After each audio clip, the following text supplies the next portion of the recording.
Well, when you look back to last year, you're talking about an offense that had no deep threat. They went out and got Mike Wallace. He got injured. They need those big-time plays down the field. They need those plus 20 plays. When you bring in a guy like DeSean Jackson, you get a speedster, one of the best ball trackers over the last 10 years of the NFL. He's a guy that can get those home run plays what this offense certainly needs. If you're an offensive coordinator, this is what you get. Anytime DeSean Jackson's on the field, you get the safety to take a step or two back, which every quarterback, every offensive coordinator wants, trying to adjust defenses. You make them take a step outside, a little bit wider to DeSean Jackson's side. That means Zach Ertz. That's the step or two that he's going to need to get a little bit more open. That means Alshon Jeffrey doesn't have to worry about the double team anymore. And that means if you're a running back, whatever running back they find in the draft, now you don't have to worry about those 7, 8-man boxes. It's going to make it easier for their entire team. Now all they need to do is find a way to get Carson Wentz, the healthy Carson Wentz, the 2017 Carson Wentz, to be playing at that level. If they can do that, this play for DeSean Jackson, it takes his team offensively to a different level. I know DeSean's going into year 12, but he does not appear to be slowing down. No. Like, literally. He still seems to be as fast as he was when you played with him during tail end of your career when he first got to Philly. He had a really down year in 2017. His first year in Tampa, he never got on the same page with Jameis. And we even saw last year he had struggled getting on the same page with Jameis, thrived with Fitzpatrick.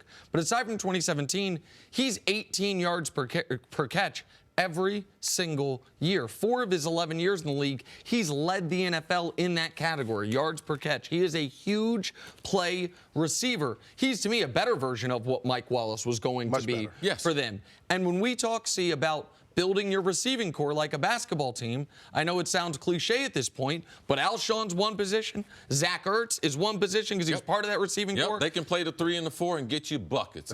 Fill up the stat sheet. And DeSean Jackson is your shooting guard, I guess you would call it, your big play guy, your speedster, and the way he can tilt the defense, because you cannot not have a safety over the top of him unless you're playing some type of cover 3 where you have a deep zone. Like, you've got to account for his speed when you have a quarterback in Carson Wentz who you know has a strong enough arm to get him there. I think he is one of the players in this league that can change games without having a bunch of catches, because what he opens up for other people. I love this move for Philadelphia. This is one of my favorite moves of the young offseason. When we talked last year about why it wasn't quite gelling so well with Alshon Jeffrey out there, is because Alshon was working so well with Nick Foles. He didn't have as good of chemistry, a good connection with Carson Wentz. How much does this help Carson Wentz to have a guy in there that from the get-go he could start working now in the offseason and getting on the same page with? Yeah, well, you have to realize, too, last year, Alshon and Carson both coming back from injuries. Both of them missed a lot of time.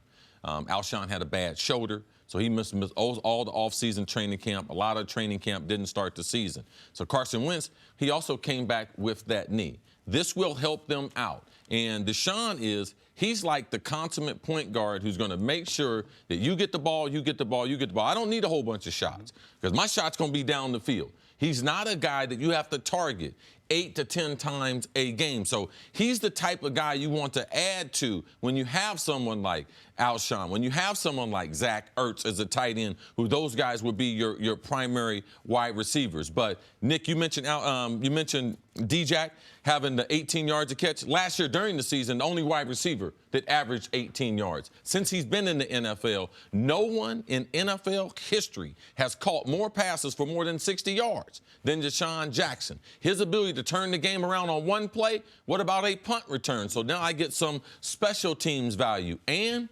man, they love him in Philadelphia. He brings an extra little bit to that team. They got a unique fan base. I think that they will embrace him coming back to the city of Philadelphia. So just what Howie and them tried to do last year, they know what their weaknesses were in their offense. Let's add Mike Wallace. Well, Mike got hurt.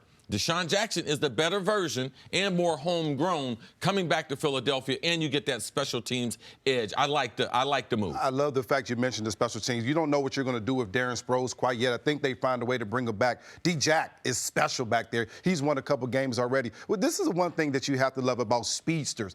Everybody respects their speed. Everybody wants to go deep. And then on 3rd and 7, you think he's going deep. he runs a quick out route. He gets the first down, 8 yards right there. That's the type of guy DeSean Jackson is. Very good route runner. And that's the thing with Mike Wallace. He's a better, more complete wide receiver than Mike Wallace was. Both of them add that speed, but D-Jack has more versatility. Also, shallow crosses. You blitz, throw it to him hot. He terrorizes the defense because the game just starts once he gets the ball in his hands. So it should be exciting for Carson Wentz. I'm going to tell you who was upset yesterday. And that was Dallas Cowboys. New York Giants. New York Giants and the Washington Redskins, because they got to face him twice a year. And I know we're going to talk more about the NFC East as a whole, but one note on this. The Eagles in 2017 were elite by league standards in two specific things in the passing game. Third down, they were amazing on third down, particularly on third and long, and deep passes traveling more than 20 yards through the air. Well, the big reason they regressed last year was they went more to league average on third down, and they were well below league average on those deep passes. Part of that's Wentz's injury. Part of that is the injury to the wide receiving core. But that is what DeSean Jackson is arguably as good as anybody in the league in, is tracking those deep passes and then run after catch on them. This is the type of move, especially when you see what the Eagles gave up and where his salary is, all that. I don't know how anyone could quibble with this. This makes the Eagles better. It is a position of need. It's a guy who's comfortable in the city. This is a great move by the Philadelphia Eagles. Last year, the Eagles suffered what we call the Super Bowl hangover. How much better did this team just get from this move? Are we back on track to thinking they could be that team from 2 years ago? Well, I think it was a couple of things that made them better. They're getting healthier. Jason Peters coming back, left tackle to protect your quarterback. You're getting a much healthier Carson Wentz. Then you start to add weapons, pieces on the outside, and you have a whole offseason of quarterback and wide receiver. You understand how it is, CC. When the quarterbacks and wide receivers get together in the offseason, production usually goes up a little bit more. You get a healthy guy doing that all season long, and a guy in DeSean Jackson. He's not focused on the money. He's not focused on the rap career. He's focused on winning football games. That's why he came back to Philadelphia, a city that he certainly missed when he left out of Philly. I think this is a great move for him. You mentioned the NFC East earlier. Washington signed safety Landon Collins yesterday. It was a 6-year, $84 million deal. How does that change the balance of power now in that division? So much money. I mean, every year that I'm out of the game, I say, wow, these guys are getting paid. I never thought that I would see a safety get this type of money. I think he got $45 million guaranteed. A box safety at that. A bunch of money. But you talk about a box safety. That's important to bring up. Guess who you have in that division? Who are you trying to stop? Ezekiel Elliott, Saquon Barkley. That's why you bring in a guy like Landon Collins and say, listen, stop these guys. Stop the run. His strength is playing up close to the line of scrimmage, tackling at the line of scrimmage, tackling in the backfield. And when you are losing and you're trying, and you don't have $30 million you spend at your quarterback, you can take some chances like this. I don't like the fact, I love the fact that Landon got paid because I'm all for guys getting paid. But what about Josh Norman? He left Carolina for the same type of deal. He's in the last little phase of that deal, but they're in the same secondary. Do you spend that type of money on your secondary? And a lot of my questions in the NFL go like this. I ask them, would Bill Belichick do this? Be like, no chance. No. So that's a lot of money to have in two players in your secondary. One thing we know about Washington, they love Alabama players. They now have 6 of their projected 11 starters are Alabama Crimson Tide defensive players. Now, you can say that's a good thing or a bad thing. I know some people think that Nick Saban kind of squeezes the football out of you with those practices, with the way they do things in Alabama, but they've got over half their starting lineup on defense are Alabama guys.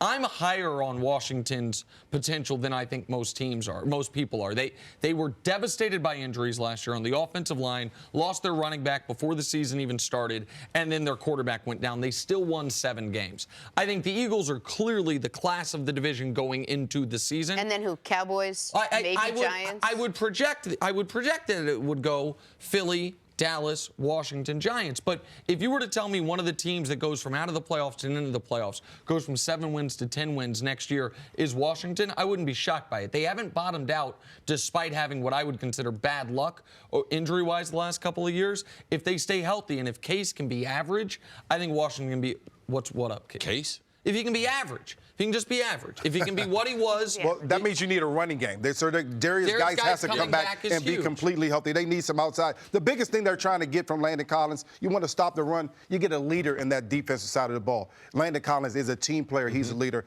Big pickup for them.